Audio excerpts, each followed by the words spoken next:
বিকে spot files এই চ্যানেলটি কোনো হিংসাত্মক, ক্ষতিকারক বা অবৈধ কার্যকলাপ প্রচার করে না। এই চ্যানেলের সমস্ত কন্টেন্ট শুধুমাত্র শিক্ষামূলক উদ্দেশ্যে তৈরি।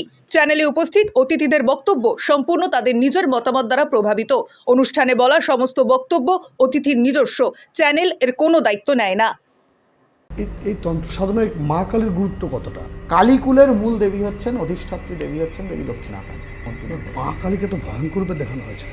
মূর্তিটা হচ্ছে মহাকালের সঙ্গে দেবী মহাকালিকা বিপরীত রতিতে আসক্ত, অপোজিট সেক্সুয়াল পোজে।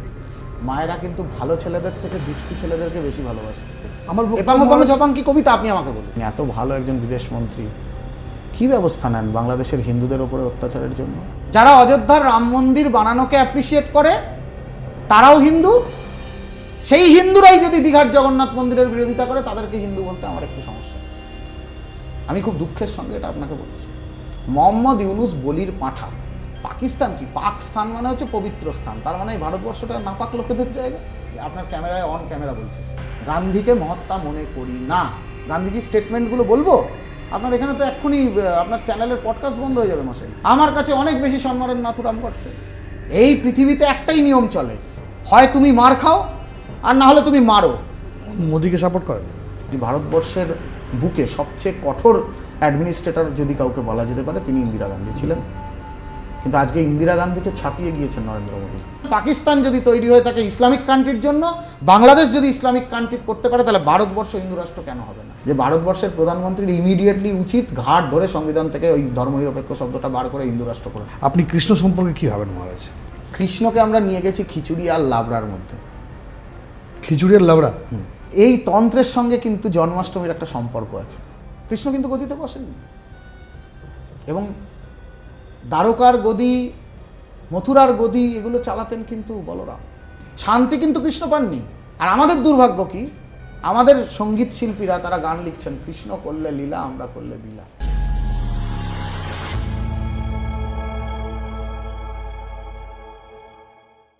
নমস্কার, আমি বিপ্লব কুমার সিনহা, আর আপনারা দেখছেন আমার সাথে বিকে স্পট ফাইল। প্রণাম মহারাজ। এই তন্ত্র সাধনায় মা কালীর গুরুত্ব কতটা? আমরা সব তন্ত্রের বলছি, তন্ত্রের দুটি ক্রম, কালীকুল আর শ্রীকুল। আচ্ছা। কালীকুলের মূল দেবী হচ্ছেন, অধিষ্ঠাত্রী দেবী হচ্ছেন দেবী দক্ষিণাকালী। আচ্ছা। এই কালীকুলের মধ্যে কালী পড়েন, তারা পড়েন, এই কালীকুলের মধ্যে ছিন্নমস্তা পড়েন, এই কালীকুলের মধ্যে কোথাও কোথাও মতান্তরে বগলাও পড়েন, বগলামুখী। এই কালীকুলের মধ্যে জগদ্ধাত্রী পড়েন, দুর্গা পড়েন, মহিষমর্দিনী পড়েন। মা কালীকে তো ভয়ঙ্কর রূপে দেখানো হয়েছে কেন? মা কালী কোনো ভয়ঙ্কর রূপে নেই। কঙ্কাল। আপনি আপনার বাড়ির মাকে, আপনার প্রতি আপনার মায়ের যে ব্যবহার আর আপনার বাবার প্রতি আপনার মায়ের যে ব্যবহার, দুটো সেম নয় নিশ্চয়ই। আপনার মা আপনাকে যেমন ভালোবাসেন, আদর করেন, আপনি কিছু চাইলে কিনে দেন, তেমনি আপনি কিছু না করলে আপনাকে তো ধরে পেটানো। এখন তো মারধর করাটা প্রায় বন্ধই হয়ে গেছে। আমরা ছোটোবেলায় প্রচুর মার খেয়েছি। আমি তো আমার মায়ের মার খুব খেতাম। আমিও খেয়েছি। হ্যাঁ, আমি প্রতিদিন মার খেতাম, মানে এটা আমার একটা ডেইলি রুটিনের মধ্যে ছিল। আমি বাবার কাছে খেয়েছি। বদমাইশি করলেই মার খেতাম। তো এখন তো আজকালকার মা বাবারা তো ছেলে মেয়েদের শাসন করেন না, ফলে ছেলেমেয়েরা অনেক বেশি এখন কেমন হচ্ছেন সেটা দেখাই যাচ্ছে। তো সেই রকম মা কালীকে করালবদনাং ঘোরাং মুক্তকেশিং চতুর্ভুজাং কালিকাং দক্ষিণাং দিব্যাং মুন্ডমালা বিভূষিতাং সদ্যচ্ছিন্ন শিরো খর্গ বামার্দোর্ধকরম্বুজাম অভয়বরদং চৈব দক্ষিণাদোর্ধপানিকাম মহামেঘ প্রভাম শ্যামাং তথা চৈব দিগম্বরীম। ধ্যান মন্ত্র। আরেকটি ধ্যান মন্ত্র রয়েছে, সবার উড়াং মহাভীমং ঘোরদ্রংষ্টাবরপ্রদাম হাস্যযুক্তাং ত্রিনেত্রঞ্চ কপালকর্ত্রিকাকরং। প্রত্যেক দেবতা দেবদেবী তাদের ধ্যান মন্ত্র অনুসারে হয় তার বর্ণনা।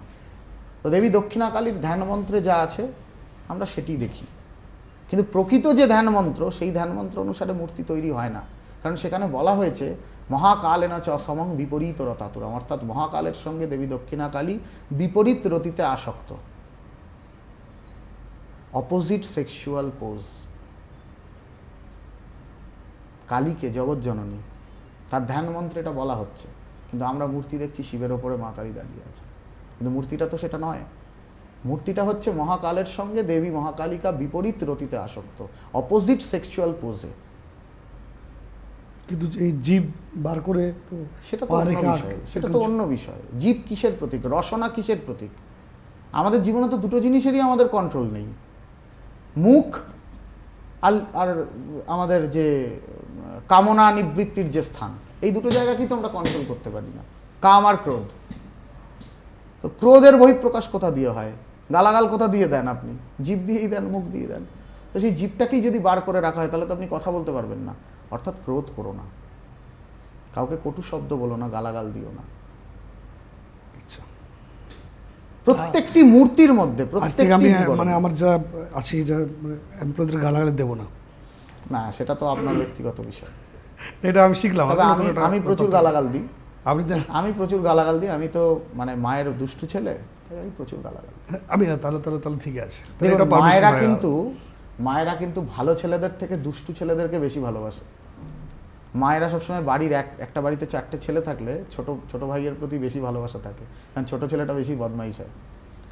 তো মা তাকে সবচেয়ে বেশি কৃপা করেন তাড়াতাড়ি যে দুষ্টু। ঠিক আছে মহারাজ, একটা আমার খুব জানতে ইচ্ছে করে, এই যে তন্ত্র বা তন্ত্র সাধনা, এটা কি ধর্ম বৈষম্য ডিপেন্ড করে, বা কোনো হিন্দু ধর্মেই থাকে নাকি অন্যান্য ধর্মেও কিন্তু এই তন্ত্র সাধনা আছে? ব্যাপারটা হচ্ছে, তন্ত্র এমন একটা সময়ে তৈরি হয়েছিল যে সময়টা তখন বেদের প্রকাশ হয়নি। বেদ বা বেদ ভিত্তিক যে সমাজ ব্যবস্থা, বৈদিক সমাজ, তার বহু আগে তৈরি হয়েছে। যার জন্য তন্ত্রের মধ্যে কিন্তু বর্ণ ব্যবস্থা, উচ্চ নিচ, এগুলো কিন্তু নেই। তন্ত্রশাস্ত্রে বলা হচ্ছে যে একজন শূদ্রও সেও ব্রহ্মজ্ঞান লাভ করতে পারে। কিন্তু শূদ্র কি বেদ পাঠের অধিকারী নয় তো? ব্রাহ্মণ, ক্ষত্রিয়, বৈশ্য, 3 বর্ণের মানুষ, 3 বর্ণ ব্যবস্থার মানুষই কিন্তু বেদ পাঠ করতে পারেন। তাদেরই কিন্তু উপনয়ন সংস্কার হয়, দ্বিজও বলা হয় তাদের।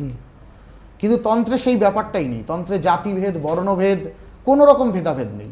তন্ত্র বলছে একজন ব্রাহ্মণ সে যেমন করে ব্রহ্মজ্ঞান লাভ করতে পারে, ঠিক তেমনি করে একজন শূদ্রও ব্রহ্মজ্ঞান লাভ করতে পারে, যদি সে গুরুর দেখানো পথে, সাধন পথে যদি সে এগিয়ে যেতে পারে। তো তাই তন্ত্রের সঙ্গে, এবার আপনি যেটা বলছেন, তন্ত্র সাধনার অনেক বিষয়গুলো একটা সময় তিব্বত থেকে এসেছে, চীন থেকে এসেছে। তিব্বতকেই মহাচীন বলা হয়। বুদ্ধিজমে তন্ত্রের একটা প্রয়োগ আছে। এমনকি ইসলামেও সুলেমানি তন্ত্রের একটা ব্যবহার রয়েছে, যদিও সেটা ভারতবর্ষে ইসলামের আসার পরে। সুফি ভাবধারা কিন্তু ভারতবর্ষে আসার পরেই ইসলামের হয়েছে।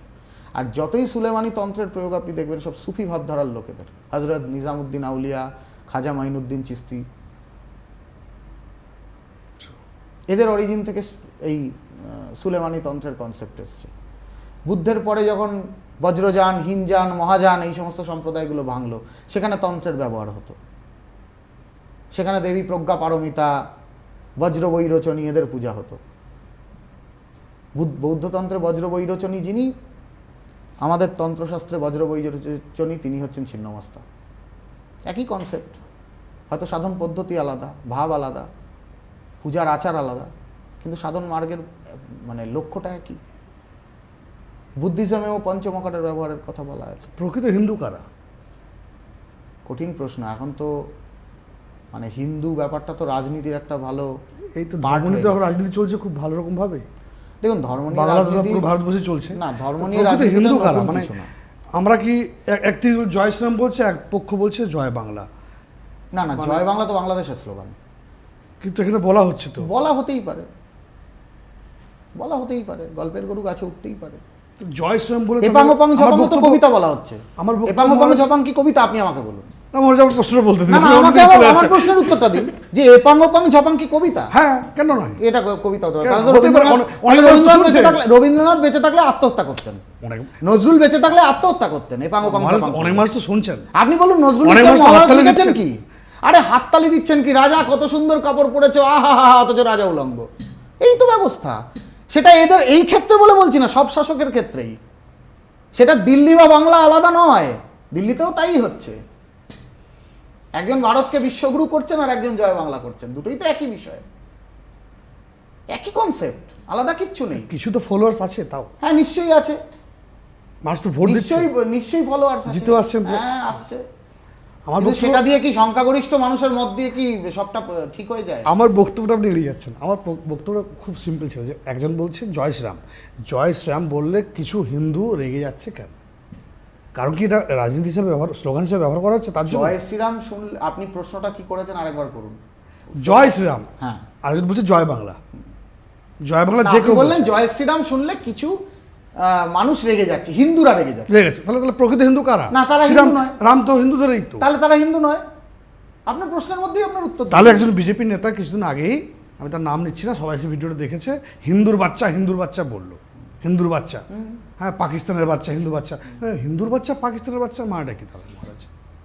না, আমরা কোন দিকে এগোচ্ছি? যিনি এই কথা বলেছেন তাদেরকে, বা যারা এই কথা বলেন তাদেরকে জিজ্ঞাসা করবেন যে পাকিস্তানকে তোমরা সার্জিক্যাল স্ট্রাইক করে সিধা করে দিচ্ছ, আর বাংলাদেশে যে 7% হিন্দু প্রতিদিন ঘর ছাড়া হচ্ছে, মন্দির ধ্বংস হচ্ছে, তাদের জন্য তোমাদের বিশ্বগুরুর চোখ দিয়ে জল বেরোয় না?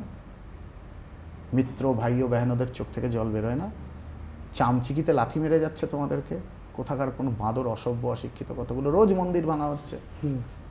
কি করেন তোমাদের বিদেশ দপ্তর, বিদেশমন্ত্রী কি করেন? খুব বড় আইএএস অফিসার ছিলেন, তারপরে তিনি ইয়েতে ছিলেন, ফরেন সার্ভিসে ছিলেন দীর্ঘদিন, এত ভালো একজন বিদেশমন্ত্রী, কি ব্যবস্থা নেন বাংলাদেশের হিন্দুদের ওপরে অত্যাচারের জন্য?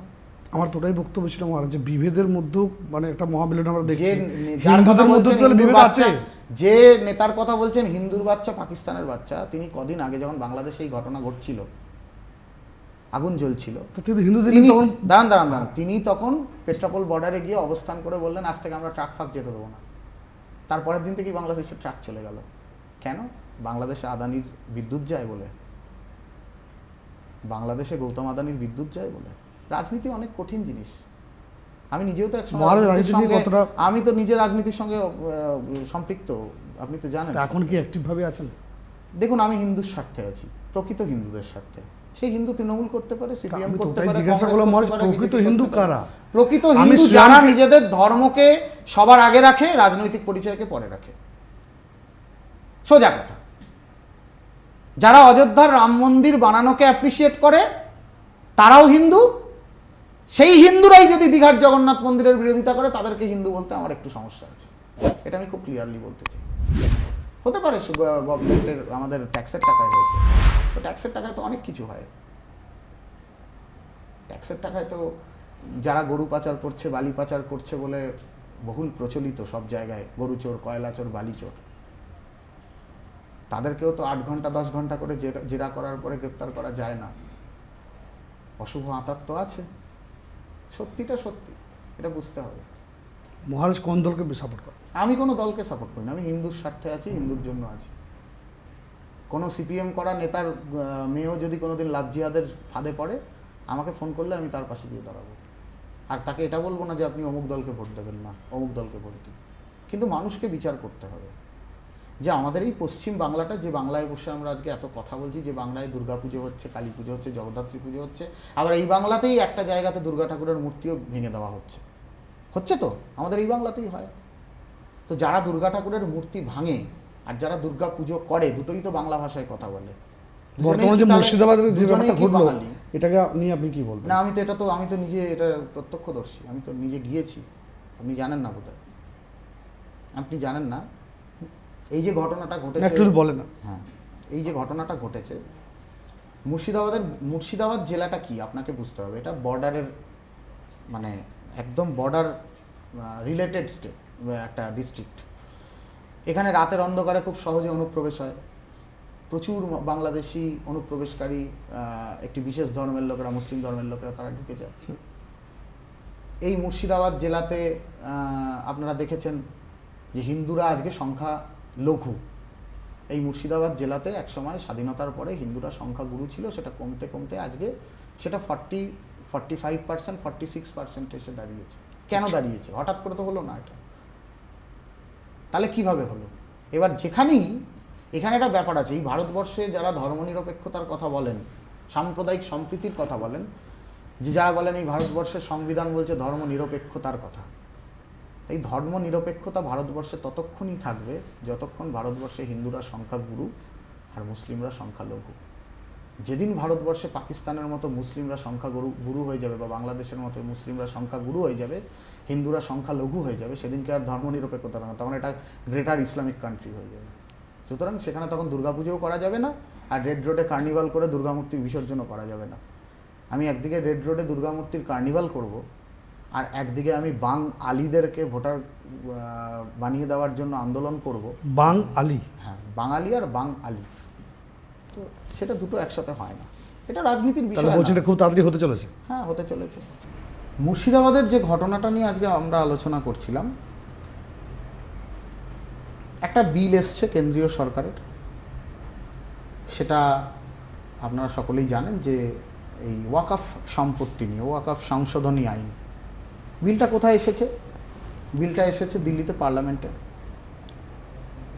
সেই বিলটার বিরোধিতা করতে গিয়ে কিছু উন্মত্ত জনতা মিছিল নিয়ে রাস্তায় নামল। রাস্তায় নেমে প্রতিবাদ করতে গিয়ে তারা ন্যাশনাল হাইওয়ে 34 অবরোধ করলো, পুলিশের গাড়ি জ্বালিয়ে দিল। ডিস্ট্রিক্ট ম্যাজিস্ট্রেট ডিএম সেখানে ছিলেন, তার গাড়ির সামনে কনভয় ভাঙচুর করলো। একের পর এক পুলিশের গাড়ি, র্যাফের গাড়ি জ্বালিয়ে দিল, রেল লাইনের ক্রসিং ভেঙে দিল, রেল স্টেশন অবধি আসতে পারেনি কারণ সিআরপিএফ মোতায়েন করা ছিল বলে। আর হিন্দুদের বাড়িঘর বেছে বেছে কুড়িয়ে ভাঙতে শুরু করলো। এটা শুরু হলো কোথায়? মুর্শিদাবাদের একদম উত্তর প্রান্ত, মালদা মুর্শিদাবাদের বর্ডার, ফারাক্কা, শামসেরগঞ্জ, সুতি, ধুলিয়ান। যে ধুলিয়ানের বিখ্যাত হচ্ছে গঙ্গা পদ্মার যে আলাদা হওয়ার যে রাস্তা। রাতের অন্ধকারে বিপ্লব, আপনি কল্পনা করতে পারবেন না, গ্রামের পর গ্রাম হিন্দুরা নিজেদের বাড়ি ঘর, নিজেদের সব কিছু ছেড়ে গঙ্গা টপকে চলে এলো মালদা বৈষ্ণবনগরে। কারণ 10% দেখানো হয়নি কোনো চ্যানেলে, তো কিচ্ছু দেখানো হয়নি। এবার সাংবাদিকরা বলেন যে এটা দেখালে পরে দাঙ্গার কিছু একটা অস্থিরতা তৈরি হবে, কিন্তু সত্যটাকেও তো ধামাচাপা দেওয়া হচ্ছে। সেখানে প্রশাসন চুপ।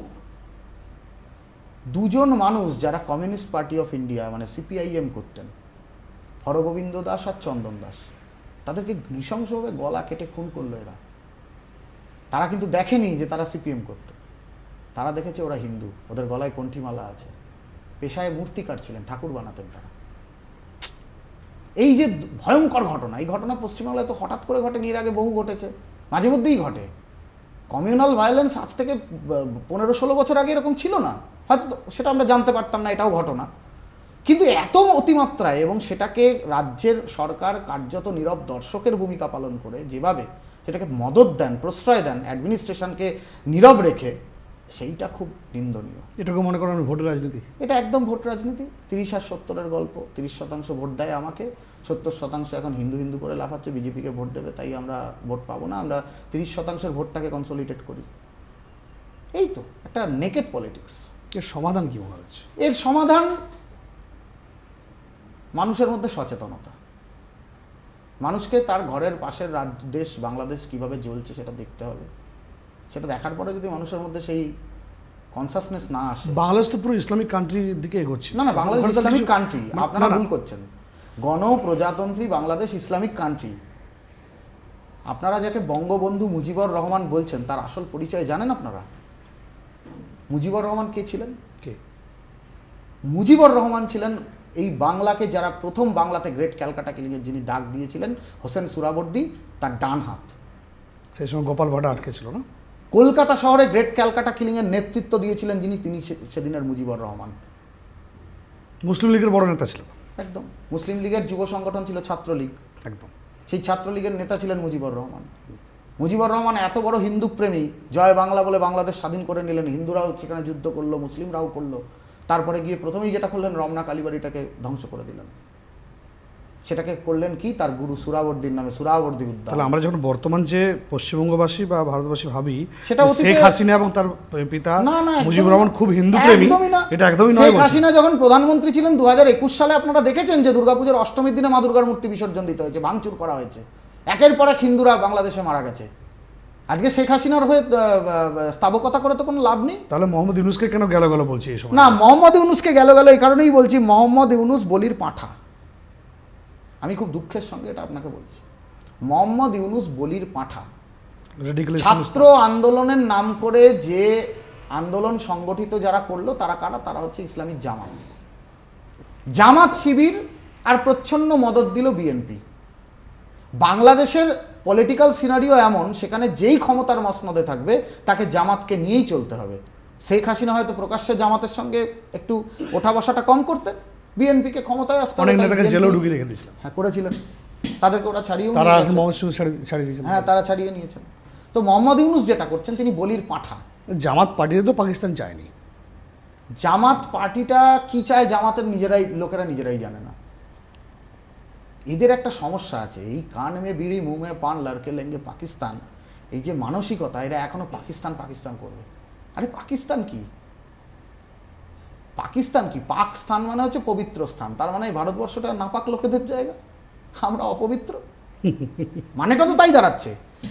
যখন হোসেন সুরাবর্দী বলুন, মোহাম্মদ আলী জিন্না বলুন, এরা যখন পৃথক একটা রাষ্ট্রের দাবি করলেন 46-এ, সেই সময় কংগ্রেস সেটাতে মদত দিল। গান্ধীজি আজকে যিনি মহাত্মা গান্ধী, যদিও আমি তাকে মহাত্মা মনে করি না, তিনি জাতির পিতা হতেই পারেন, কি বলছেন? একদম মনে করি না। আপনার ক্যামেরায় অন ক্যামেরা বলছি, গান্ধীকে মহাত্মা মনে করি না, করি না। কেন করেন না? তার কারণ গান্ধী ছিলেন বলে দেশভাগ হয়েছে, গান্ধী ছিলেন বলে আজকে যারা সংখ্যালঘু তারা আজকে যারা সংখ্যা ঘুঘু। আমরা জানি গান্ধী তো সবচেয়ে বেশি দুঃখ পেয়েছিলেন। কে দুঃখ পেয়েছে? গান্ধীজি। তাই কলকাতায় গান্ধী এসে তো দুঃখ অনশন পেয়েছেন? করেছিলেন কলকাতায়। গান্ধীজি কলকাতায় এসে অনশন করেছিলেন। গান্ধীজি স্টেটমেন্টগুলো বলবো আপনার, এখানে তো এক্ষুনি আপনার চ্যানেলের পডকাস্ট বন্ধ হয়ে যাবে মশাই। এই দ্বিজাতি তত্ত্বের বীজকে সবচেয়ে বেশি প্রশ্রয় দিয়েছিলেন যে ব্যক্তি, তার নাম গান্ধী। গান্ধী সেদিন চাননি বলে সুভাষচন্দ্রকে ভারত ছেড়ে চলে যেতে হয়েছিল, কংগ্রেস ছাড়তে হয়েছিল। কেন? সুভাষচন্দ্রের অপরাধ কি ছিল? সুভাষচন্দ্র একসঙ্গে ভারতবর্ষের অ্যাডমিনিস্ট্রেশনকে একটা নতুন পথ দেখাতে পারতেন। সুভাষচন্দ্র যে ভারতের কল্পনা করেছিলেন যে ভারতবর্ষ বিবেকানন্দের ভারতবর্ষ হবে, সেই বিবেকানন্দের ভারতবর্ষ সুভাষচন্দ্রকে পদে পদে আঘাত করেছিলেন যিনি, তার নাম গান্ধী। সেটা হরিপুরা কংগ্রেসের অধিবেশনে পট্টবী সীতারামাইয়াকে সুভাষের বিরুদ্ধে প্রার্থী করাই হোক, জওহরলাল নেহেরুকে ব্যাকআপ দিয়ে, জওহরলাল নেহেরুর সর্দার বল্লভভাই প্যাটেল তো প্রধানমন্ত্রী হতেন। বল্লভভাই প্যাটেলকে প্রধানমন্ত্রী হতে দেন, মানে গণতান্ত্রিক হয়তো যদি মানা হতো তখন কংগ্রেসের, কে হতে দেননি? তার নাম গান্ধী। তো তাকে আমি জাতির জনক বলতে পারছি না, তার জন্য আমাকে ইট মারতেই পারেন, ঢিল মারতেই পারেন। বরঞ্চ আমার কাছে অনেক বেশি সম্মানের বিনায়ক দামোদর সাভারকর, আমার কাছে অনেক বেশি সম্মানের নাথুরাম গডসে। আমি প্রকাশ্যে বলছি, আপনি নাথুরাম গডসের শেষ জবানবন্দি পড়ুন, কোর্টে দাঁড়িয়ে কি বলছেন, কেন আমি গান্ধীকে মারলাম, পড়ুন সেটা, ডকুমেন্টেড ফাইল মশাই। আমি তো গাল গল্প দিচ্ছি না আপনাকে। একজন মার্ডারারকে আপনি কি করে সাপোর্ট আমি করেন? মার্ডারার বলছি না, হয়তো নাথুরাম গডসের পদ্ধতিটা ভুল ছিল, কিন্তু কিন্তু তো ভুল তো এটা হয়তো ছিল। অনেক সময় পাপকে বিনাশ করার জন্য পাপীদেরকেও বিনাশ করতে হয়। মা দুর্গা আদ্যাশক্তি মহামায়া, তিনি মহিষাসুরকে না বিনাশ করে তাকে বাবা বাছা বলে, বাবা তুই শুধরে যা বলে ছেড়ে দিতে পারতেন। কৃষ্ণ কংসের দুরাত্মা কংসকে বিনাশ না করে সুদর্শন চক্র চালিয়ে কংসকে বলতে হতো মামা কেন এসব করছো, বিশ্বরূপ দেখিয়ে দিতে পারতেন। কৃষ্ণ বিশ্বরূপ তো দেখিয়েছিলেন, তারপরে তো কুরুক্ষেত্রের যুদ্ধ হয়েছে। তাই যুদ্ধের দ্বারাই শান্তি প্রতিষ্ঠা হয়। হতবা প্রাপ্স্যসি স্বর্গম জিত্বা বা ভোক্ষ্যসে মহিম তস্মাদ উত্তিষ্ঠ কৌন্তেয় যুদ্ধায় কৃত নিশ্চয়। এই পৃথিবীতে একটাই নিয়ম চলে, হয় তুমি মার খাও আর না হলে তুমি মারো। মাঝামাঝি লোক এই পৃথিবী শাসন করতে পারে না। শুনতে খারাপ লাগতে পারে কিন্তু এটাই সত্যি। হয় আপনাকে মারতে হবে, না আপনাকে মার খেতে হবে। আর যারা এর মাঝখানে পড়ে আছে, মারতেও পারছে না মরতেও পারছে না, তারা ভাষণ দিচ্ছে, তারা হচ্ছে মিডল ক্লাস সোসাইটি। মোদিকে সাপোর্ট করেন? কিছু কিছু কাজের ক্ষেত্রে তো করি। উনি তো কারণ সংসদ নরেন্দ্র মোদীর উনি সংসদ ত্যাগ করেছেন এবং নিজস্ব শুনেছি কিছু নেই। না, আমি এইসব নিয়ে কোনো আলোচনা করব না। আমি নরেন্দ্র মোদীর কাজ বলতে আমি যেটা বুঝেছি, নরেন্দ্র মোদী ভারতবর্ষের প্রধানমন্ত্রী হওয়ার আগে ভারতবর্ষের রাজনৈতিক, সামাজিক, আর্থসামাজিক পরিকাঠামো একটা অন্যরকম ছিল। দেখুন, নরেন্দ্র মোদীকে মূল্যায়ন এখনই করা যাবে না। আজ থেকে 50 বছর 100 বছর পরে নরেন্দ্র মোদীকে মূল্যায়ন করা যাবে। এবং আমি আপনাকে বলছি, ভারতবর্ষের বুকে সবচেয়ে কঠোর অ্যাডমিনিস্ট্রেটর যদি কাউকে বলা যেতে পারে, তিনি ইন্দিরা গান্ধী ছিলেন। কিন্তু আজকে ইন্দিরা গান্ধীকে ছাপিয়ে গিয়েছেন নরেন্দ্র মোদী। সমপাল্লায় না, একদম সৌপাল্লায় না। কেন আমি আপনাকে বলে দিচ্ছি, নরেন্দ্র মোদী সেটা করেননি যেটা ইন্দিরা গান্ধী যে ভুলটা করেছিলেন 1975-এ ইমার্জেন্সি। নিজের গদি বাঁচানোর জন্য একটা এলাহাবাদ হাইকোর্টের জাজমেন্টকে চ্যালেঞ্জ করে রাতারাতি কোর্ট অ্যাডমিনিস্ট্রেশনকে বন্ধ করে দেওয়া, বিরোধী কণ্ঠকে অবদমিত করা, এই কাজটা নরেন্দ্র মোদী করেননি। আর সেটা করেননি বলেই আমরা আজকে এই পাং ঝপাংটা শুনতে পাচ্ছি। এটা নিয়েও অনেক মন্তব্য আছে, এটা নিয়েও অনেক কথা হতে পারে যে জাদু মন্ত্রের বলে হেমন্ত সোরেনের কারাবাস হতে পারে, কেজরিওয়ালের কারাবাস হতে পারে, সেই জাদু মন্ত্রের বলে কোনো একজন ব্যক্তির ভ্রাতুষ্পুত্রের কেন কারাবাস হয় না, হতে পারে, এই আলোচনা চলতে পারে। চায়ের টেবিলে চা সিঙ্গারা নিয়ে ঘন্টার পর ঘন্টা চলতে পারে, কিন্তু এই দিয়ে তো সত্য প্রতিষ্ঠা হবে না। তো নরেন্দ্র মোদীকে একটা দুটো ক্ষেত্র দিয়ে বিচার করলে আমার মনে হয় ভুল হবে। আজকে দেখুন রাম মন্দিরের কথা যদি বলেন, রাম মন্দির তো অনেকদিন আগেই হওয়া উচিত ছিল। আমার জায়গা, আমার কত বছর পর হলো? রামচন্দ্রের জন্মস্থান, এটা নিয়ে তো রাজনীতির বিষয় নেই, কিসের রাজনীতি? কিন্তু আজকে এই বিষয়টাকেও রাজনীতির আঙিনায় নিয়ে গিয়েছিল কারা? একটা পরিবার, একটা পার্টি, যারা বলেছিল যে রামের জন্মের বৃত্তান্ত কি আছে, রামের জন্মের বায়োলজিক্যাল এভিডেন্স কি আছে, বলেছিল তো তারা, কোর্টে এফিডেভিট দাখিল করেছিল। তো তাহলে আজকে সেই জায়গায় দাঁড়িয়ে ভারতবর্ষ অনেক বেশি আত্মনির্ভর হতে পেরেছে, হওয়ার দিকে যাচ্ছে। কিন্তু আমার চিন্তা অন্য জায়গায়। আজকে নরেন্দ্র মোদীকে নিয়ে যারা সমালোচনা করছেন, তারা এই 75 বছর নরেন্দ্র মোদীর পূর্ণ হচ্ছে সেপ্টেম্বরে, তারপর যদি কোনোভাবে উত্তরপ্রদেশ থেকে কোনো গেরুয়াধারী গিয়ে দিল্লির মসনদে বসেন, তখন তারা কিভাবে সমালোচনা করবেন? তখন তো তারা সমালোচনা করার জন্য বেঁচে থাকবেন না, কারণ গাড়ি ফাড়ি উল্টে যাবে, আমার মনে হয় না সেটা অসুস্থ হয়ে যাবে। হওয়া উচিত, কারণ বিশ্ব চাইছে এখন তাকে। আমি আপনার এই চ্যানেলের মাধ্যমে বলছি, স্বামী বিবেকানন্দের বাণী রচনা যদি আপনি পড়েন, স্বামীজির একটি ভবিষ্যৎবাণী আছে, একদিন ভারতবর্ষ গেরুয়া শাসন করবে। এবার গেরুয়া শাসনকে যদি আপনি গেরুয়া পার্টি বিজেপি দেখেন, সেটা আমার কিছু বলার নেই, কিন্তু ভারতবর্ষ গেরুয়া তখনই শাসিত হবে যখন একজন গেরুয়া পরিহিত ব্যক্তি, সন্ন্যাসী ভারতবর্ষের রাজ সিংহাসনে বসবেন। কেন? সন্ন্যাসীর তো পরিবার নেই, তার তো বউ বাচ্চা নেই, তার তো ব্যাংক ব্যালেন্স করার ব্যাপার নেই, তার তো নিজের পরিবারের একটা পরিবারকে বাঁচানোর জন্য রাজনৈতিক দল চালানোর দরকার নেই। তার একটাই আদর্শ, বহুজন হিতায় বহুজন সুখায়। কিন্তু যোগীকে তো অনেকে কট্টর হিন্দু বলে। হ্যাঁ, একজন গেরুয়াধারী সন্ন্যাসী তো সেক্ষেত্রে কি ভারতের সার্বভৌমত্ব এবং ধর্মনিরপেক্ষতা বজায় থাকবে? ভারতবর্ষের ধর্মনিরপেক্ষতা একটা ফালতু বিষয়। এটা তো সংবিধানে ছিল না, তো ইন্দিরা গান্ধী অ্যামেন্ডমেন্ট করেছেন। একদম একদম। আপনি আমাকে বলুন যে ভারতবর্ষের যে সংবিধান ডক্টর ভীমরাও রামজি আম্বেদকর লিখেছেন, সেই সংবিধানের মধ্যে ধর্মনিরপেক্ষ শব্দটা আছে। আপনি আমায় সেই সংবিধানের 1960 সেই এডিশন দেখিয়ে দিন, 1950 সেই এডিশন দেখিয়ে দিন, আমি আপনার কথা মেনে নেব। আমি এখান থেকে মাথা নিচু করে আপনার এখানে 1959 তো সেকুলারিজম তো এস্টাবলিশ হয়েছিল না।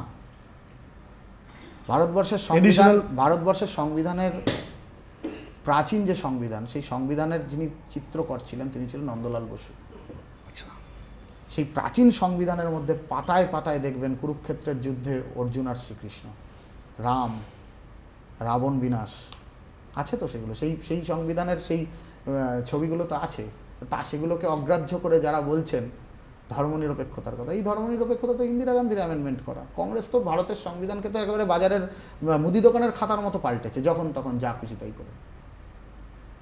আজকে নিদেন পক্ষে সেই জিনিসটা হচ্ছে না। আমি তো অ্যাপিল করব, আপনার এই পডকাস্ট যদি কেউ শুনে থাকেন, যে ভারতবর্ষের প্রধানমন্ত্রীর ইমিডিয়েটলি উচিত ঘাট ধরে সংবিধান থেকে ওই ধর্মনিরপেক্ষ শব্দটা বার করে হিন্দু রাষ্ট্র করে দেওয়া।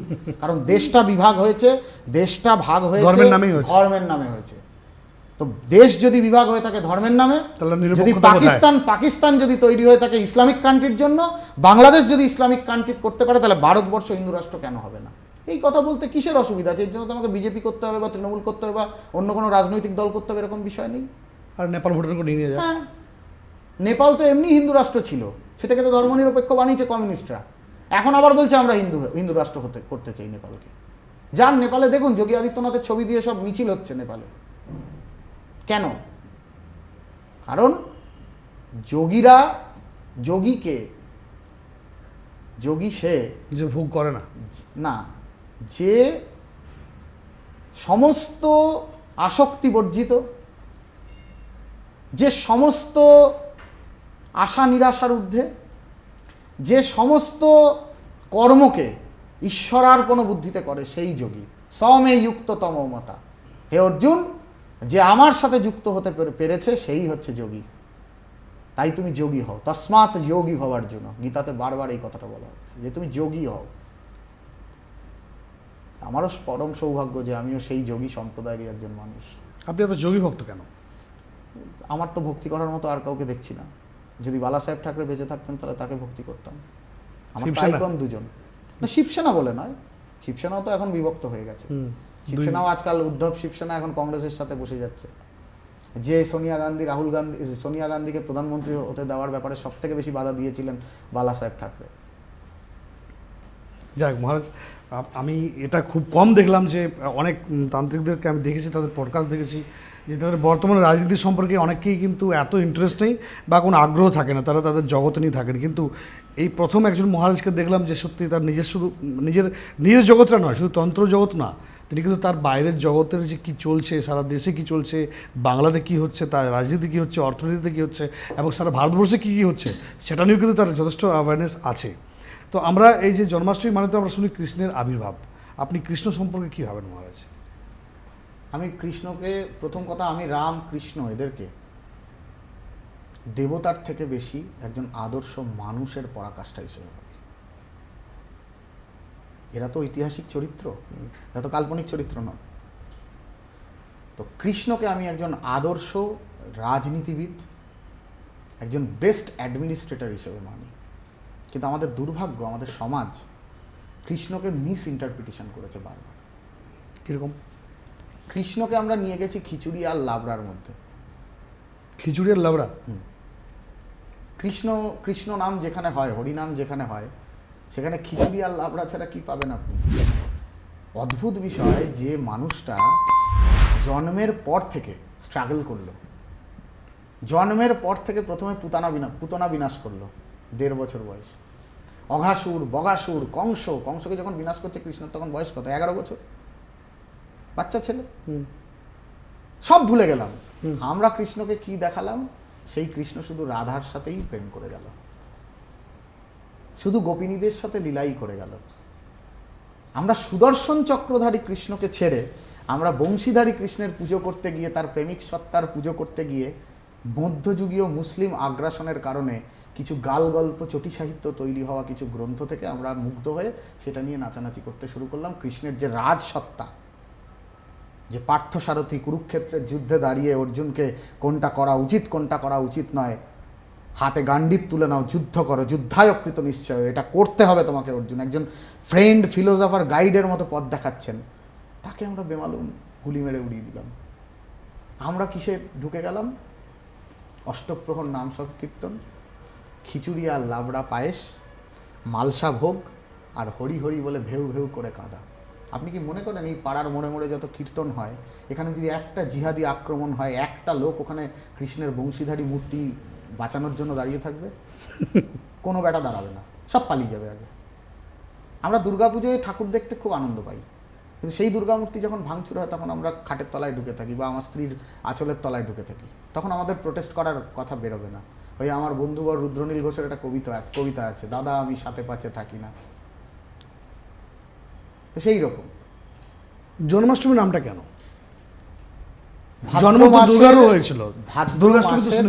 ভাদ্র মাসের রোহিণী নক্ষত্রে কৃষ্ণপক্ষের অষ্টমী তিথিতে শ্রীকৃষ্ণের আবির্ভাব হয়েছিল, এটা শাস্ত্র বলছে, শ্রীমদ্ ভাগবত বলছে, এবং বিভিন্ন পুরাণ ইত্যাদিরা বলছে, ঋষিরা বলছেন, মুনিরা বলছেন। কোথায় জন্ম হয়েছে? যার জন্মটাই হচ্ছে একটা কমফোর্ট জোনের বাইরে, লকআপের ভেতরে। কিন্তু আমরা ভুলে যাই, এই যে আপনি তন্ত্র নিয়ে আজকের পডকাস্ট করেছিলেন, এই তন্ত্রের সঙ্গে কিন্তু জন্মাষ্টমীর একটা সম্পর্ক আছে। কীরকম? বলছি, তন্ত্রে অনেকগুলি রাত্রির কথা বলা হয়েছে, কালরাত্রি, মহারাত্রি, মোহরাত্রি, দারুণারাত্রি। কালরাত্রি কোনটা? কালরাত্রি হলো দীপান্বিতা অমাবস্যার দিন, যেদিনকে কালী। দীপান্বিতা মানে কার্তিক মাসের কৃষ্ণপক্ষের যে অমাবস্যা, যেটি আমরা কালী পূজার দিন বলে জানি, যেটি কালী পূজা হয়, সেটি হচ্ছে কালরাত্রি। মোহরাত্রি হচ্ছে এই জন্মাষ্টমী। কারণ জন্মাষ্টমীতে শুধু কৃষ্ণের জন্ম হয়নি, নন্দগোপগৃহে জাতা যশোদা গর্ভ সম্ভবা ততস্তৌ না সৈস্বামী বিন্ধ্যাচল নিবাসিনী বলা হচ্ছে চণ্ডীতে। যে একদিকে যেমন কৃষ্ণ জন্মাচ্ছেন, পরম পুরুষ জন্মাচ্ছেন, সেই পরমা প্রকৃতিকেও তো আসতে হবে। এক আর একই তো দুই হয়। একের সঙ্গে যদি অন্য কিছু যোগ হয় তাহলে তো দুই হবে না, দ্বৈত সত্তার তো আগমন হবে না। তো ঈশ্বর এলে মানে পরম পুরুষ এলে তার সঙ্গে পরমা প্রকৃতিকেও আসতে হবে। তো যোগমায়ার আবির্ভাব হচ্ছে, তো যোগমায়ার আবির্ভাব হচ্ছে নন্দ গোপের গৃহে। আপনি যদি শাস্ত্রও দেখেন, কৃষ্ণকে যখন কংসের কারাগার থেকে মায়ার দ্বারা যোগমায়ার আবির্ভাবের পর, যোগমায়ার মায়াতে যখন যমুনা সরে গেল, অনন্ত নাগ যখন, বাসুকী নাগ যখন তার মাথায় ছাতা হয়ে দাঁড়ালো, বসুদেব মাথায় করে বাচ্চাটাকে নিয়ে যাচ্ছে, তখন গিয়ে সেখানে নন্দ গোপের গৃহে ওই বাচ্চাটিকে রেখে কন্যা সন্তানটিকে তুলে নিয়ে আসা হচ্ছে। সেই কন্যা সন্তানটি তো আদ্যাশক্তি মহামায়া। আমরা তো তাকে ভুলে গেছি, আমরা তো উপেক্ষার আসনে বসিয়ে রেখেছি। তো সেই জন্য জন্মাষ্টমীকে মোহরাত্রি বলা হয়। এই মোহরাত্রিতে যেমন কৃষ্ণের আরাধনা হয়, তেমনি দেবী বিন্ধ্যবাসিনী, দেবী দুর্গা, আদ্যাশক্তি মহামায়ারও আরাধনা হয়। এবং দেখবেন পশ্চিমবঙ্গের যত প্রাচীন প্রাচীন দুর্গাপূজা, যত প্রাচীন প্রাচীন বনেদি বাড়ির পূজা, সব জায়গাতে কিন্তু জন্মাষ্টমীর দিনে দেবী দুর্গার কাঠামোতে পূজা করা হয়। এবং জন্মাষ্টমীর দিন থেকে কিন্তু দুর্গাপুজোর বাজনা বেজে যায়, কারণ তারা একই সঙ্গে এসেছেন। এই যে এত বিভেদ হয়, আপনি শাক্ত আমি বৈষ্ণব, কেউ শৈব, কেউ তান্ত্রিক, কেউ গানপত্য, সৌর, এসব বিভেদ তো তাদের মধ্যে নেই। যত সমস্যা দেখবেন হায়ার মানে মিডিল ক্লাসের মধ্যে, হায়ার ক্লাস আর লোয়ার ক্লাসের মধ্যে কোনো একটা বস্তি বাড়ির কালচারও যেরকম দেখবেন, সেখানে কিন্তু কোনো সমস্যা নেই। হায়ার ক্লাসের মধ্যেও কিন্তু কোনো সমস্যা নেই, যত সমস্যা মধ্যবিত্তের। সেই জন্য কবি লিখেছিলেন, উত্তম নিশ্চিন্তে চলেন অধমের সাথে, যিনি মধ্যম তিনি থাকেন তফাতে। মিডিল ম্যানরা সবসময় সাইড কাটায়, কিন্তু তাদের সব সুবিধা চাই, আর তারাই সব। কিন্তু ঘটনা হচ্ছে সংখ্যায় মিডিল ক্লাস বেশি, তাই তাদের ভোটটাই বেশি। মিডিল ক্লাসের তারা সাফারও বেশি করতে হয়, কারণ তারা সহজে সস্তায়, মানে ভাই আমাকে সরকার থেকে 1000 টাকা বা 1500 টাকা দিচ্ছে, আমি সেটা নিয়ে নেবো। আমার বাড়িতে 3 জন মহিলা আছে, বড়লোক সাথে বড়লোক থাকছে, হ্যাঁ তার তো প্রয়োজন নেই। গরিব সে বলে বাবু ভাই আমি দামটা বাড়ি দাও, স্যালারিটা বাড়ি দাও, তার স্যালারি বেড়ে যাচ্ছে, মধ্যবিত্ত পাচ্ছে। তো এইরকম এই শাক্ত, শৈব, সৌর, গানপত্য, আমি রামকৃষ্ণ মিশন, আপনি ভারত সেবাশ্রম, কেউ অনুকূল চন্দ্র, কেউ রাম ঠাকুর, এই যে মারামারি অশান্তি, এগুলো কিন্তু এদের মধ্যেই। রামকৃষ্ণ, রাম ঠাকুর, প্রণবানন্দজি এরা বোধহয় যেখানে আছেন সেই অমৃত লোকে বসে হাসাহাসি করেন যে দেখো আমরা সবাই এক সত্যের প্রতিষ্ঠা করেছি, আর এরা খালি আমাদের ছবিকে সামনে রেখে তারা একটা দলাদলি করছে। তো কৃষ্ণের জন্ম জন্মাষ্টমীর দিনে। কৃষ্ণকে আমরা বিশেষ করে আগামী প্রজন্ম, আমরা যদি প্রেমিক হিসেবে শুধু না দেখে তার যে অ্যাডমিনিস্ট্রেটর রূপ, কিভাবে কুরুক্ষেত্রের যুদ্ধকে পরিচালনা করা, কিভাবে কংসকে বিনাশ করার পর, দেখুন কৃষ্ণ কিন্তু অনায়াসে রাজা হতে পারতেন তো। কংসকে বিনাশ করার পর কৃষ্ণ রাজা করলেন কাকে? তার দাদু উগ্রসেনকে, যাকে বন্দি করে রেখেছিলেন কংস। কৃষ্ণ কিন্তু গদিতে বসেননি, এবং দ্বারকার গদি, মথুরার গদি, এগুলো চালাতেন কিন্তু বলরাম, কৃষ্ণের দাদা। তো সেই জন্য কৃষ্ণ আপাদ মস্তক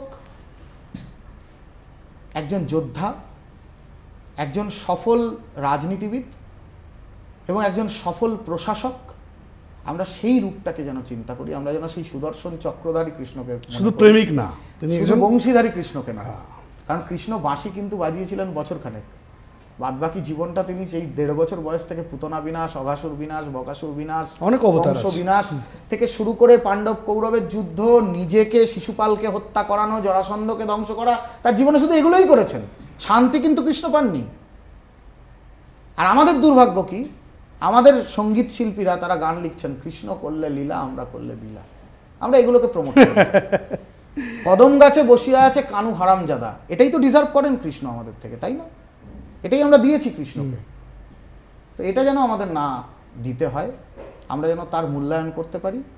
আর মন্দিরে গিয়ে কে কতটা ননি খাওয়াতে পারলো, কে কত গোপাল নিয়ে সেলফি তুলতে পারলো, আর কে কত ভালো করে সাজিয়ে পুজো করলো, সেটা কৃষ্ণ দেখেন না। কৃষ্ণ দেখেন কে কৃষ্ণের আদর্শকে মানল। কৃষ্ণের আদর্শ কি? শ্রীমদ্ ভাগবত গীতা। কৃষ্ণের মুখে অর্জুনকে দেওয়া খুব সত্যি, নির্ভেজাল সত্যি কতগুলো কথা, সেই কথাটাকে বাস্তবায়িত আমরা আমাদের জীবনে কতটা করতে পেরেছি, তবেই আমরা কৃষ্ণ ভক্ত হতে পারবো। না হলে ওই খোলকত্তাল বাজিয়ে মরিব মরিব সখী নিশ্চয়ই মরিব বলে আমাদের মরতে হবে। খুব ভালো মহারাজ। লাস্টে একটা প্রশ্ন করব যে সফল তান্ত্রিক হতে গেলে সত্যি কি হওয়া যায়, আসলে কি সত্যি কি হওয়া যায়? বা আপনি নতুন জেনারেশন যদি যারা নতুন মানে এখনকার বর্তমানে যারা জেনারেশনের যারা মানুষ বা যারা প্রকৃতভাবে চাইছে যে আমি এখন সফল তান্ত্রিক হতে চাই বা দীক্ষিত একজন সাধক হতে চাই, এটা কি সম্ভব?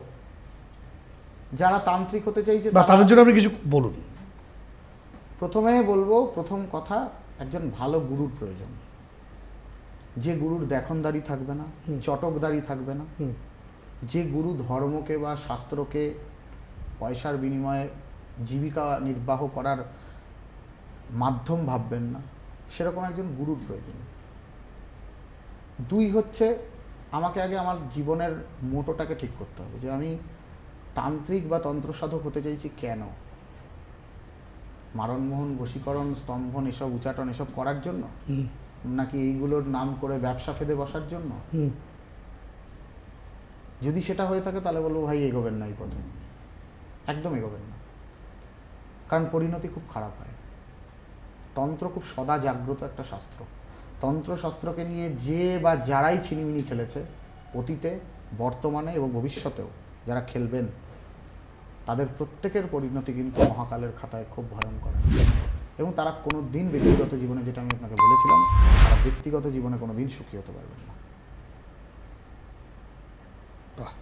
আপনি আপনার সাধন শক্তি, বহু জন্মের তপস্যার ফলে আপনি যে সাধন শক্তি পেয়েছেন, যে গুরু কৃপা পেয়েছেন, সেটা দিয়ে আপনি যদি কোনো মানুষের না পাওয়াকে মেটানোর চেষ্টা করেন, আপনি একটা মানুষের কত চাহিদা পূরণ করতে পারবেন? একটা, দুটো, তিনটে, আপনি 100 জন মানুষের চাহিদা পূরণ করতে পারলেন, 500 জন মানুষের করতে পারলেন। আপনি সিস্টেম তো পাল্টাতে পারবেন না।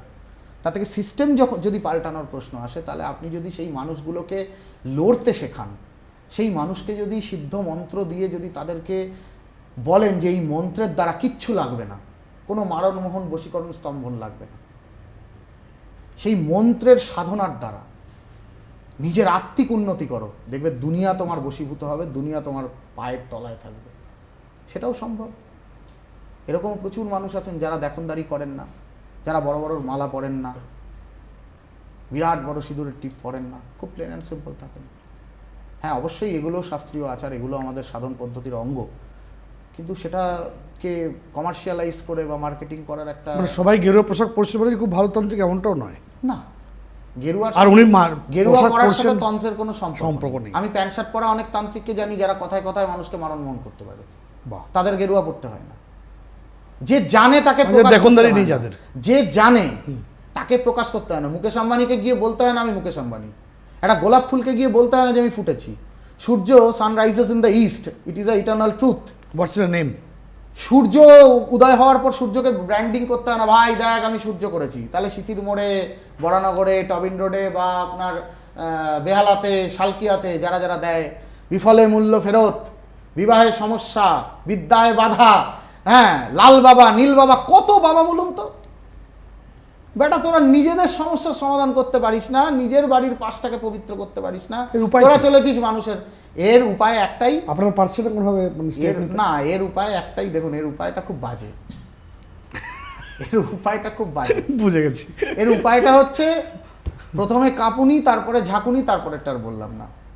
এই বদমাইশগুলোকে চিহ্নিত করা, যারা মানুষের অর্থ নিয়ে, ইমোশন নিয়ে ছিনিমিনি খেলছে, যারা মানুষকে শান্তি দেবে বলে মানুষকে চুষে নিংড়ে ছিঁড়ে খাচ্ছে, তাদেরকে সাধারণ মানুষের হাতে প্রকাশ্য রাস্তায় তুলে দেওয়া। আর এর কোনো আর অপশান নেই। গণপিটুনি। হ্যাঁ, গণপিটুনি, মব লিঞ্চিং, দু একটা হলেই 3 দিনে দেখবেন ব্যবসা বন্ধ হয়ে যাবে বাকিদের। সত্যি তো, যারা আমাদের ইমোশনস নিয়ে খেলছে। একজন মানুষ তান্ত্রিকের কাছে আজকাল কখন যায়? ট্রেনে, বাসে বা ট্রামে একজন বাস মানুষ ট্রেনগুলো তান্ত্রিকের কাছে কখন যায়? এমন একটা সমস্যা নিয়ে গেছে যে সমস্যাটাতে সে তার বয়ফ্রেন্ডের সাথে, তার হাজবেন্ডের সাথে, তার ওয়াইফের সাথে, তার গার্লফ্রেন্ডের সাথে বা তার মা বাবার সাথে সে এমনিতেই ফ্রাস্ট্রেটেড হয়ে আছে, অলরেডি ফ্রাস্ট্রেটেড। তাকে সে তো একটা আরো শান্তির খোঁজে, তাকে আরো ভয়ঙ্কর। দেখুন, আপনি যদি ভয় না পান তাহলে আমার রোজগার হবে কি করে মশাই? ওটাই। আপনাকে যদি আমি বাবা আমার কিছুদিন ধরে এই সমস্যা হচ্ছে, তারা দেখছি তোর যোগ খারাপ চলছে, তোর এখন খুব খারাপ সময় চলছে, এক্ষুনি একটা যজ্ঞ করতে হবে, তবেই সব ঠিক হয়ে যাবে। আরে ভাই, আপনি যজ্ঞ করে রাহু কেতুর দশা চলছে, কটা সমস্যা মেটাবেন আপনি? আমি বলছি না যে যজ্ঞ করে মেটানো যায় না, কিন্তু আপনি একটা মানুষের কতগুলো সমস্যাকে আপনি ফুলফিল করবেন যজ্ঞের দ্বারা, তন্ত্র শক্তির দ্বারা। তার থেকে সেই মানুষটাকে পথ চলতে শেখান না, সেই মানুষটাকে সিদ্ধ মন্ত্র দিয়ে সাধনার পথ দেখান না। ভাই কিচ্ছু করতে হবে না, সারাদিনে একটা টাইম তো তুই বাড়িতে আসছিস অফিস থেকে ফিরে, সারাদিনে এত কিছু ফালতু সময় নষ্ট করছিস, ঈশ্বরের সামনে বস না, 5 মিনিট বস, 10 মিনিট বস, মনটাকে কনসেন্ট্রেট কর। যে দেবতাকে ভাল লাগে, কার যার বিশ্বাস, কৃষ্ণকে ভাল লাগে, যার ধৈর্য শক্তি কালীকে ভাল বাড়ে। লাগে, যার দুর্গাকে ভাল লাগে, তার সামনে বস, ঈশ্বরের সঙ্গে কমিউনিকেট কর, কথা বল, মা আমাকে পথ দেখাও। আরে তুই যাকে মা বলছিস কেউ তাকে বাবা বলছে। ত্বমেব মাতা চ পিতা ত্বমেব বন্ধুশ্চ সখা ত্বমেব, তিনি তোমাদের সব কিছু, সবটা নিয়ে। আমরা তো রামপ্রসাদ তো নিজের মা কালীকে তো নিজের মেয়ে বলেছেন, রামকৃষ্ণদেব মা বলছেন, নিগমানন্দ পরমহংস স্ত্রী রূপে সাধনা করেছেন দেবীকে। এটা তো সেই ভারতবর্ষ। আর আমরা এত কিছু চিন্তা ভাবনা করছি, আমার মঙ্গল খারাপ, রক্ত প্রবাল পড়তে হবে, আমাকে অমুক যোগ্য করাতে হবে, আমি মাঙ্গলিক দোষ। আরেকটা কথা, এই যে দোষ, মাঙ্গলি দোষটা কিন্তু খুব চলছে দোষ মার্কেটে। দোষ জন্মসূত্রে পাওয়া কোনো দোষ খণ্ডন করা যায় না। এটাই আজকে জেনারেশন জানে না, কারণ এটা জানলে অর্ধেক জ্যোতিষীর দোকান বন্ধ হয়ে যাবে। জন্মসূত্রে আমি যখন জন্মাচ্ছি, ল্যাটিটিউড লঙ্গিটিউডের ওপর ডিপেন্ড করে আমার একটা জন্মকালীন কোষ্ঠী, একটা জন্মকালীন ছক তৈরি হচ্ছে, গ্রহ নক্ষত্রের অবস্থান তৈরি হচ্ছে। সেটা তো অশাস্ত্রীয় নয়, সেটা একটা সায়েন্টিফিক ক্যালকুলেশন। সেই ছকের ওপরে ডিপেন্ড করে 9টি গ্রহ আমাদের রাশিচক্রে, ভাগ্যচক্রে কোথায় কোথায় অবস্থান করছে সেটা আছে। এবার সেখানে গিয়ে দেখা গেল সাপোজ আমার কালসর্প দোষ হচ্ছে। কালসর্প অনেক রকমের হয়, বিভিন্ন রকম হয়। সব কালসর্পের মানেই খারাপ এরকমটা নয়, অনেক কালসর্প কিন্তু মানুষকে গেনারও করে। লগ্নের চতুর্থে, ষষ্ঠে, দ্বাদশে মঙ্গল আছে, কোনো ব্যক্তি মাঙ্গলিক, সব মাঙ্গলিক তো একই রকম হয় না, উচ্চ মাঙ্গলিক হয়, নিচ মাঙ্গলিক হয়। মাঙ্গলিকটা কেন বলা হয় তাহলে? মঙ্গলের অবস্থানগত কারণে আমাদের জন্মকালীন সময়ের ওপর নির্ভর করে যে ছক তৈরি হয়, সেই ছকে মঙ্গল কোথায় বসে আছে তার উপর ডিপেন্ড করে আমার মাঙ্গলিক হওয়া না হওয়া। আচ্ছা, মঙ্গলকে, এই যে আমরা যে বছরে বসে আজকে কথা বলছি 2025, এটা মঙ্গলের বছর।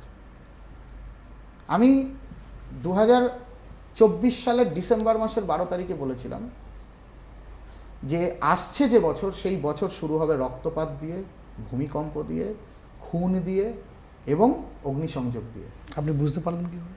মঙ্গলের বছর। আচ্ছা, মঙ্গল হচ্ছে the god of administration.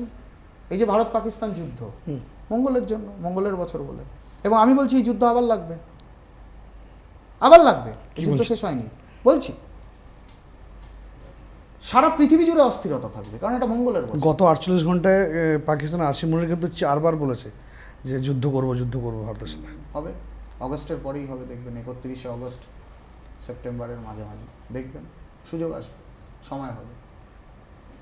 On camera বলছেন আপনি? হ্যাঁ, অন ক্যামেরা যুদ্ধ হবে। হ্যাঁ, সত্য কথা বলতে তো অন ক্যামেরা অফ ক্যামেরার ব্যাপার নেই। আপনি দেখুন না, 1 জানুয়ারি 2025 ক্যালিফোর্নিয়াতে অগ্নিসংযোগ, 7 দিন ধরে আগুন জ্বললো। এগুলো হচ্ছে খুব এখন, সুনামি, 2 তারিখ 2রা জানুয়ারি 2025 মালদাতে প্রকাশ্য দিবালোকে তৃণমূল কংগ্রেসের নেতা ভাইস চেয়ারম্যান বাবলা সরকার মার্ডার হলো, তারই দলের লোকেদের ষড়যন্ত্র। 3রা জানুয়ারি উত্তরবঙ্গে এক জায়গা থেকে আসামিকে নিয়ে যাওয়া হচ্ছিল, সেখানে গুলি চালিয়ে পুলিশকেই গুলি করে মেরে দেওয়া হলো। রাজীব কুমার গিয়ে বললেন, আমাদের যিনি এখন হেড আর কি, ডিজি, তিনি বললেন যে বরদাস্ত করা হবে না। হলো তো। এগুলো সব দৈব শক্তি হ্যাঁ, নাকি প্রাকৃতিক দৈব প্রতিশোধ? শক্তি, প্রাকৃতিক শক্তি। প্রকৃতি আর দৈব তো আলাদা নন। না, প্রকৃতি আমরা আর যে দৈব প্রকৃতির উপর একই যে নয়। অত্যাচারটা করছি তার একটা প্রতিশোধ নিচ্ছে নাকি? হ্যাঁ, একদম নেবে। কেদারনাথের বিপর্যয় তার প্রমাণ। এই যে বন্যা, এই যে ভূমিকম্প, এই যে খরা, এগুলো তো তাই। ঈশ্বর তো বুঝিয়ে দেন। পৃথিবীতে এটা নিয়ম, every action has a reaction, হবেই হবে। আপনি যার সাথে যেটা করবেন, পৃথিবীতে আপনি ভাগ্য পাল্টাতে পারেন কর্মের দ্বারা, কিন্তু কর্মকে কিন্তু আপনি পাল্টাতে পারবেন না। তাই ভাগ্যের ওপরে জোর না দিয়ে কর্মের ওপরে জোর দিলে আমাদের জীবন অনেক অনেক অনেক বেশি মসৃণ হবে, অনেক বেশি ভালো হবে। যিনি প্রকৃত গুরু, যিনি প্রকৃত পথ প্রদর্শক, তার উচিত মানুষকে মিরাকেল না দেখিয়ে, অলৌকিকতার আশ্রয় না নিয়ে, দুটো চারটে মাদুলি তাবিজ কবচ না পরিয়ে দিয়ে তাকে আত্মনির্ভর করা, মাদুলি, তাকে আংটি, চোখে চোখ রেখে লড়াই করতে শেখানো। মাদুরি, আংটি, পাথর এগুলো সত্যি কিছু কাজ করে? হুম হুম কিন্তু কিভাবে কাজ করবে? আপনি বাজার থেকে জ্যোতিষী বললো আপনাকে রক্তপ্রবাল পরে নিন, আপনার মঙ্গল খারাপ আছে, আপনাকে রক্তপ্রবাল পড়তে হবে। কত রতিন? না 8 থেকে 10 রতিন। কথা বলছি, জাস্ট ফর অ্যান এক্সাম্পল। আপনি গিয়ে একটা বড় সেনকোগোল্ড ফেনকোগোল্ড বড় একটা সোনার দোকান, যে কোনো দোকান থেকে আপনি কি একটা রক্তপ্রবাল কিনে এনে সোনা দিয়ে বাদিয়ে পরে নিলেন, কাজ হবে? কোনোদিন হবে না। প্রত্যেকটা পাথর, প্রত্যেকটা রত্ন, প্রত্যেকটা উপরত্নের শোধনের বিধান আছে। আমরা তো শোধন করিয়েছি। কিভাবে করালেন? না, ঠাকুর মশাইয়ের কাছে নিয়ে গেলাম, উনি গঙ্গা জল দিয়ে মায়ের পায়ে ছুঁয়ে দিলেন, হবে না। আচ্ছা, পঞ্চামৃত দিয়ে স্নান করে দিলেন, হবে না। প্রত্যেকটা দ্রব্যের, প্রত্যেকটা ধাতুর, রত্নের, উপরত্নের একটা আলাদা আলাদা প্রসেস আছে সেগুলোকে শোধন করার। সেই প্রসেসে না গেলে আপনার কোনো লাভ হবে না। মুক্ত, তার শোধন করার একটা নিয়ম আছে। খাট জলে চুবিয়ে রাখতে হয়। খাট জল মানে সাবান জল, সার্ফ জল। তারপরে সেটাকে পরিধান করতে হয়, তারপরে তার মধ্যে মুক্তের মধ্যে চন্দ্রের প্রাণ প্রতিষ্ঠা করতে হয়। রক্তপ্রবাল, তার একটি বিশেষ প্রক্রিয়া আছে। শুধু তন্ত্রবিদ্যা না, মানে রাজনীতি, অর্থনীতি, বর্তমান সমাজের অবক্ষয়, মানে বিজ্ঞান থেকে শুরু করে এভরিথিং, মানে সব কিছু আমরা টাচ করার চেষ্টা করলাম। আর দেখতে থাকুন বিকে স্পট ফাইল। ভালো থাকবেন।